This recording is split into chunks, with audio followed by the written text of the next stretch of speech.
I'm having a moment right now. I am so fascinated by this, and I glimpsed our future and what this looks like, and how like there is something here where I think that we can really open a conversation and a dialogue to get people actually talking about this stuff. All right, so this question comes from Facebook from last week by Christy Ratcliffe. Curious if you'll have specific rules of engagement around who reaches out to family. For example, my husband is not good at thinking to reach out to his family to spend time together. However, my mother-in-law seems to think it's my responsibility to bring us together. This seems to have caused some tension in my relationship with my mother-in-law and husband. I do not want to force my husband to reach out constantly, but I'm concerned about what my mother-in-law thinks too. God, this is so interesting. Like, all of this stuff is happening below the surface. Like, this isn't something, at least I've heard a lot of people talking about, but I'm having a moment right now. I am so fascinated by this, and I glimpsed our future and what this looks like, and how like there is something here where I think that we can really open a conversation and a dialogue to get people actually talking about this stuff. Because it's all these like assumptions that people make, like that it's her job to reach out. Mm-hmm. And here's the crazy part. At the beginning of our relationship, 100%, I thought that it was your job. Absolutely, for sure, without question. Before we even spoke about it, just total assumption. Yeah. Because you're a woman. And because there's so much cultural baggage around the fact that, oh, you guys are better at relationships, and so you should be the ones bringing it together. Also, on top of that, it is exacerbated by the fact that you're way better at that. And by better, I mean that it's on your mind, and it's not on my mind. So now you fit right into the cultural stereotype, which then further reinforced in my mind that, yes, it should absolutely be you.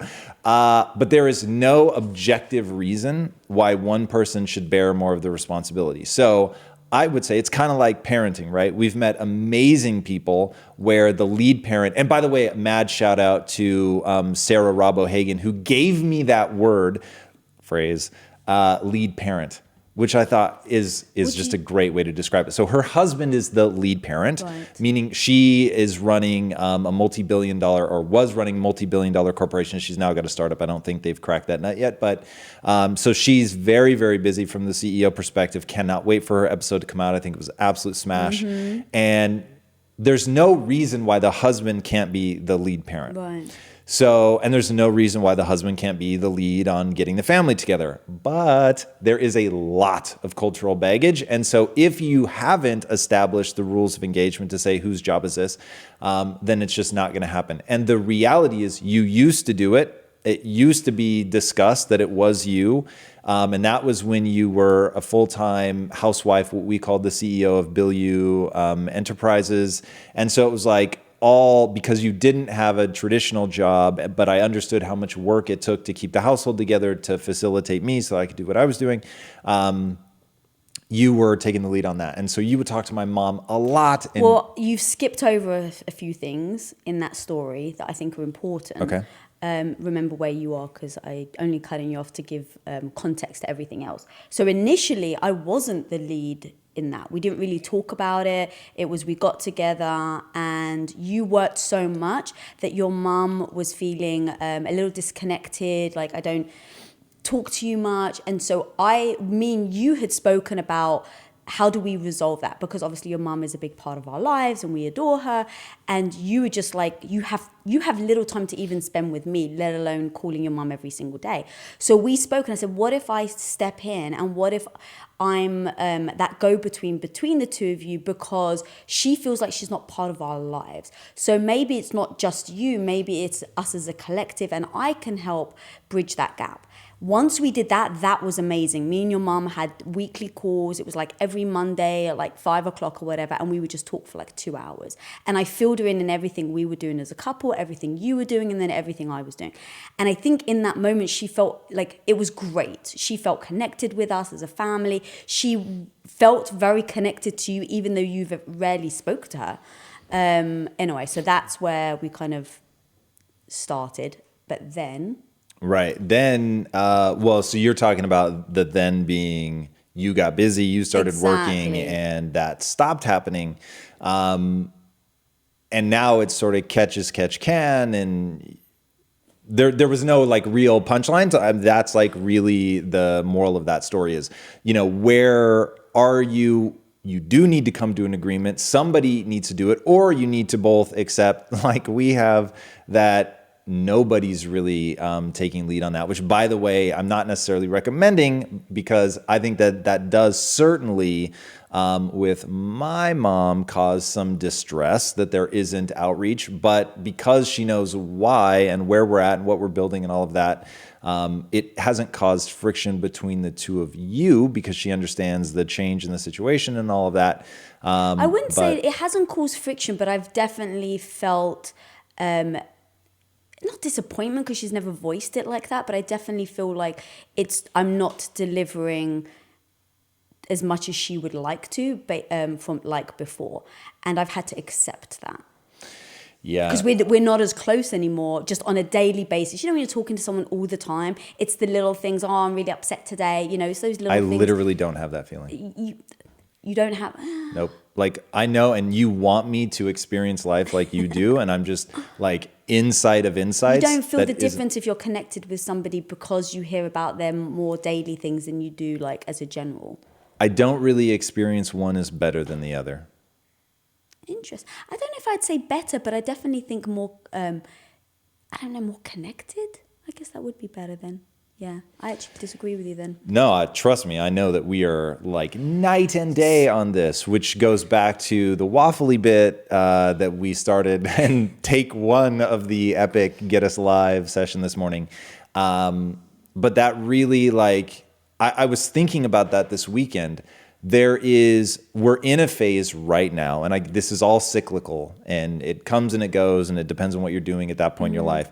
And largely because I'm not driving, by the way, because I used to use driving time as a chance to reconnect with my parents, but I don't drive anymore. We work out of the house, so that time doesn't arise. So I'm just working. So I am less in contact. I spend less time talking to them, but I don't feel a sense of disconnect.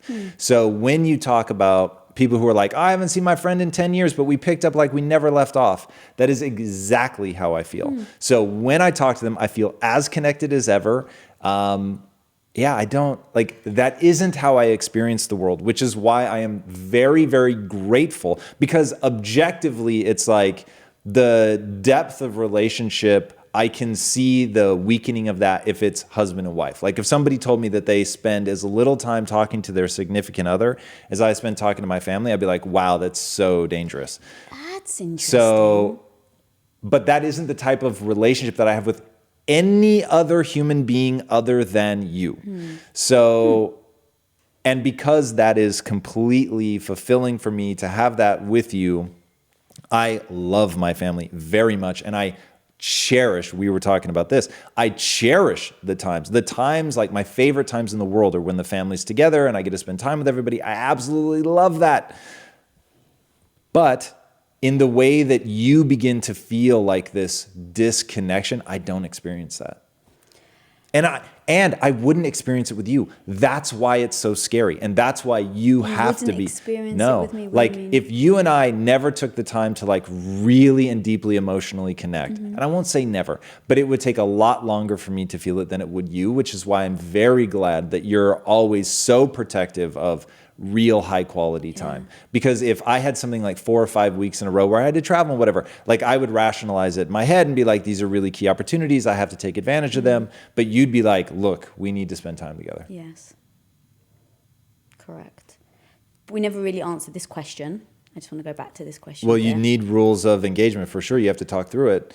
But in this one in particular, if the mother-in-law is letting something become an issue, like that to me is where people on both sides of the fence have to engage. So it shouldn't just be the daughter. Like the mother-in-law clearly has expectations that aren't necessarily being, or maybe they are being talked through, and maybe that's why she knows that the mother-in-law feels that way. I don't think that it is objectively correct for anyone to say, oh, it should be this person. So I think that they have to talk it out. I think the mother-in-law has to take her amount of the responsibility. If everybody's busy, everybody has to own reaching out to the other person for sure. But it would be hard, right? Because you're getting judged on the actions of someone else. So, for instance, she's getting judged from her mother-in-law for not keeping in contact. How's that the actions of someone else? Because really it's because her husband isn't reaching out. So it's being passed on to her. Not quite true, because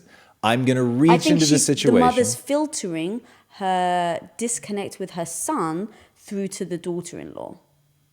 Well, now, so we have to untangle this. It is a very sticky issue. So first of all, I think there's a couple things going on. So one, I think the mother-in-law has a belief system that says it's the woman's job to keep Correct. relationships facilitated. Yes, So correct. it is her son. So even though, yes, the frustration is not feeling like she's connected to her son, the belief system that the woman is the one responsible for that is what you're up against. Right. So first you'd have to address that and Okay. get her to see and understand that either in this, triumvirate, that dynamic isn't going to exist because we're taking a stand. We're saying that's not the belief system that we share, whatever, language they're going to wrap around that. Or the daughter is going to take responsibility for that, daughter-in-law. She is going to be the one to facilitate it. And then she needs to be rewarded when she's doing a good job of it, right? Rewarded by who? The husband or the mother-in-law? Everybody. Sure. Like if that's what everybody agrees, she needs to reward herself and say, hey, I'm doing a good job of this. The mother-in-law needs to show her gratitude. The son needs to Right. show his gratitude. If they're not going to do that, then they need to say out loud what the things are that they're going to do for sure. And then as long as everybody's adhering to that, then there needs to be, gratitude abounding. Yeah. Yeah, and in our case, I literally just turned to my mother-in-law and said, I had to be selfish in then what do I want out of life, right? I really love what I do. I love the work that I put in. I adore your mother. But I can't commit that same amount of time that I used to now, or I choose not to commit that certain amount of time. And so just telling her, I really love you. And when we do connect, make sure that she feels that, right? Taking care of her, whatever her love language is, making sure that I do that. But ultimately, I've let go of feeling guilty about that, about connecting with my family.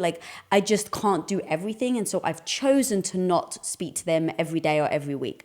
But when I do, I'm always fully engaged with them and let them know how I feel about them, let them know that I love them. And if they're feeling needy, I try to encourage that discussion. But at the end of the day, if your mum turns around and was like, I need you to call me more, I'd be like, I love you so much and I hope that we can get through this, but I just can't do that. I would be so honest about it and be like, I'm sorry that you're interpreting that as a neglect or that I don't love you. What other things can we do so that you do feel it? But time to me is so difficult to free myself up that I'm really sorry that that's the one thing that you're holding on to. And I would just be honest about it. And you know me, it's if they ended up getting upset, it's I would apologize for making them feel like that, but I wouldn't necessarily change my actions if I really believed in what I was doing. Sure. Because otherwise it gets very tangly. Because then it's your mum and then my dad and my brother and my sister, and it just gets a lot of... No question.